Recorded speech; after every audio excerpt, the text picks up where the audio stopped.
فَكَفَّارَتُهُ إِطْعَامُ عَشَرَةِ مَسَاكِينَ، پھر اسے 10 مسکینوں کو کھانا کھلانا پڑے گا، یا پھر کپڑے پہنانے پڑیں گے، او کسوتوں او تحریر رقبہ، فَمَن لَّمْ يَجِدْ فَصِيَامُ 3 أَيَّامٍ، اور اگر 10 مسکینوں کو کھانا نہیں کھلا سکتا تو قسم توڑنے کے کفارے میں اسے 3 روزے رکھنے پڑیں گے۔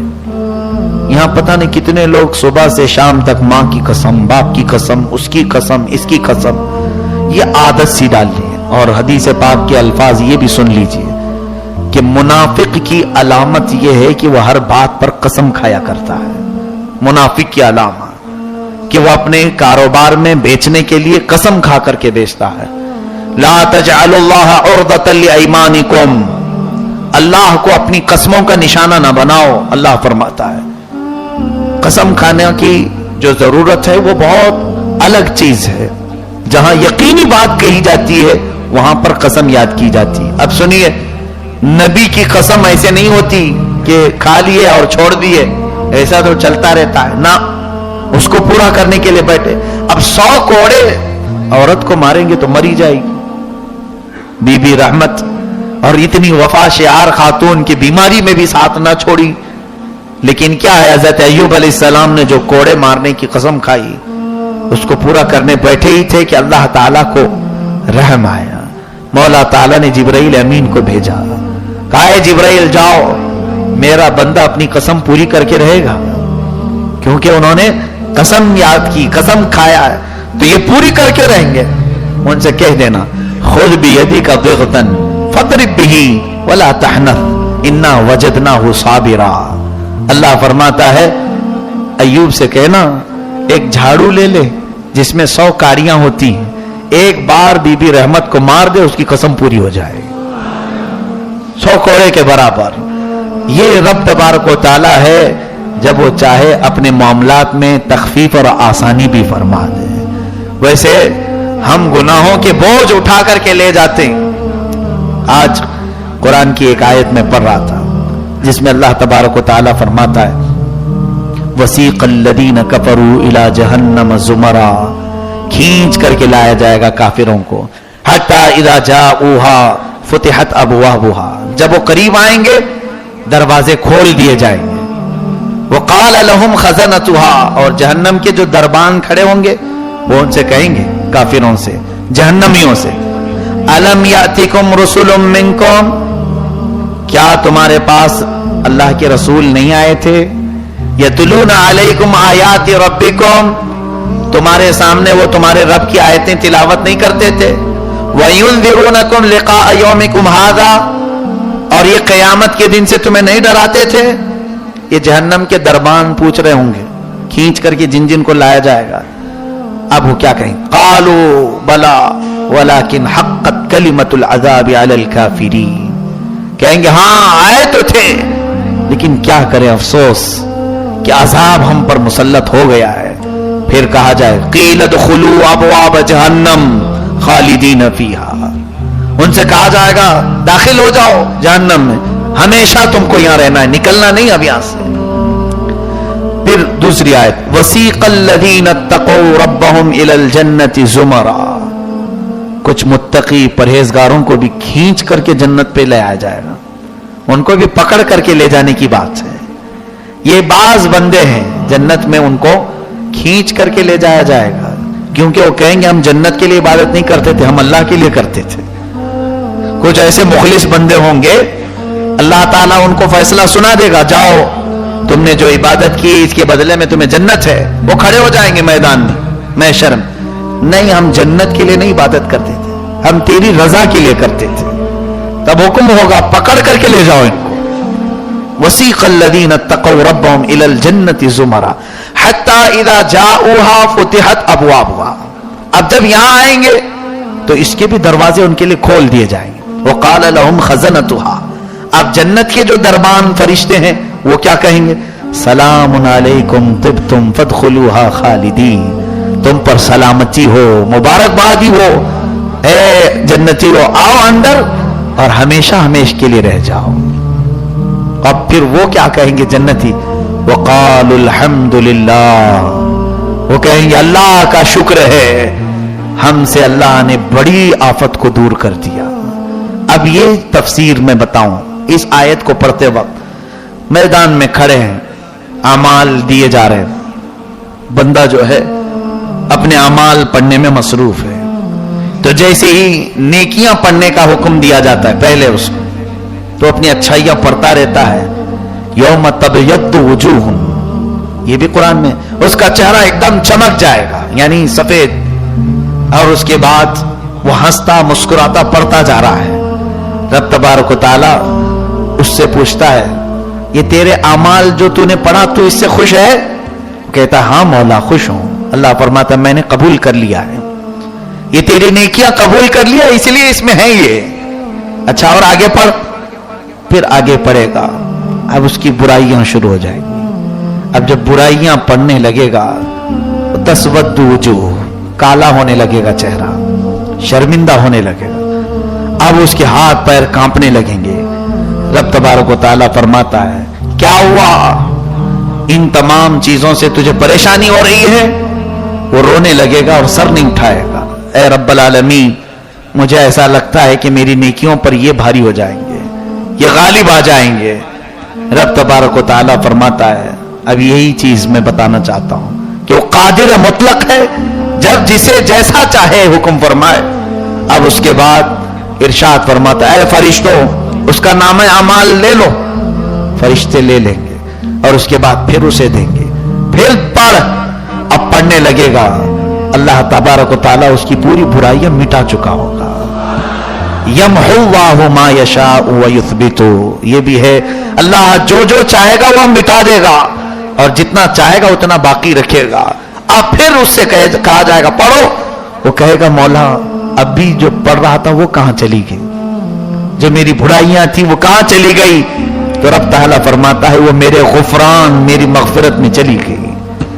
میں نے تیرے ساتھ رحم کا معاملہ کیا, اس لیے کہ دنیا میں تو مجھے غفار کہا کرتا تھا, تو دنیا میں مجھے ستار کہا کرتا تھا. میرے عزیزو, یہاں پر حضرت ایوب علیہ السلام کی بیوی پر بڑا حکم تھا 100 کوڑے مارنے کا, لیکن اللہ نے اس کو تخفیف میں لایا, آسانی پیدا کی. بہرحال آج طاق رات ہے. میرے آقا صلی اللہ علیہ وسلم نے ارشاد فرمایا رمضان المبارک میں حضور پہلے روزے سے اعتکاف میں بیٹھ گئے, 1 سال 10 روزے اعتکاف میں گزرے, پھر 10ویں سے 20ویں تک پھر اعتکاف میں بیٹھے. اس کے بعد 20ویں روزے کے بعد سے اب یہ آخری عشرہ جو ہے پھر اعتکاف میں بیٹھے اور اپنا پردہ ہٹایا. حجرے کے پاس ماں عائشہ صدیقہ فرماتی ہیں حضور نے مجھ سے کہا کہ عائشہ اعلان کر دو, میں پہلے عشرے میں بھی بیٹھا, دوسرے عشرے میں بھی بیٹھا تاکہ شب قدر کو تلاشوں, لیکن اللہ نے مجھے ابھی حکم فرمایا کہ شب قدر رمضان کے آخری عشرے میں رکھی گئی, آخری عشرے میں رکھی گئی. حضرت عائشہ نے پوچھا یا رسول اللہ اعلان کر دوں کہ لیلۃ القدر آخری عشرے میں ہے؟ کہا ہاں. کہا کون سی راتوں میں وہ ڈھونڈے؟ حضور فرماتے ہیں 21, 23, 25, 27, 29 ان طاق راتوں میں لوگوں سے کہو کہ عبادت کریں, اور جسے لیلۃ القدر مل گئی اس کے اگلے اور پچھلے سب گناہ مولا معاف فرمایا. آج بھی امکان ہے, آج بھی لیلۃ القدر ہو سکتی ہے. بعض صحابہ کرام نے 21 کو کہا, بعض نے کہا 27 کو. 21 اور 23 کا ایک قول ہے, 27 کا بہت سارے صحابہ کا, تابعین کا, اولیاء کرام کا قول ہے, لیکن مخصوص نہیں. اور بعض بزرگوں نے یہ فرمایا ہر سال الگ الگ راتوں میں آتی ہے, اس سال 21 میں ہے, اگلے سال 23 میں ہو سکتی ہے. اسی لیے ان 5 راتوں کو کم از کم آپ اپنے جانے سے قبل مولا کی بارگاہ میں 2 رکعت یا 4 رکعت نفل لیلۃ القدر کی, شب قدر کی پڑھ کر کے جائیں, جس میں آیت الکرسی اور شب قدر یعنی انا انزلناہ فی لیلۃ القدر, سورہ قدر, یہ تلاوت کر کے کم از کم 2 یا 4 رکعت ہر طاق رات میں پڑھو. اور ایک دوسرا کام یہ بھی ہے کہ جو عشاء کی نماز جماعت سے پڑھا اور جو فجر کی نماز جماعت سے پڑھا, اس کے متعلق فرمایا گیا اسے پوری رات جاگنے کا ثواب دیا جائے گا.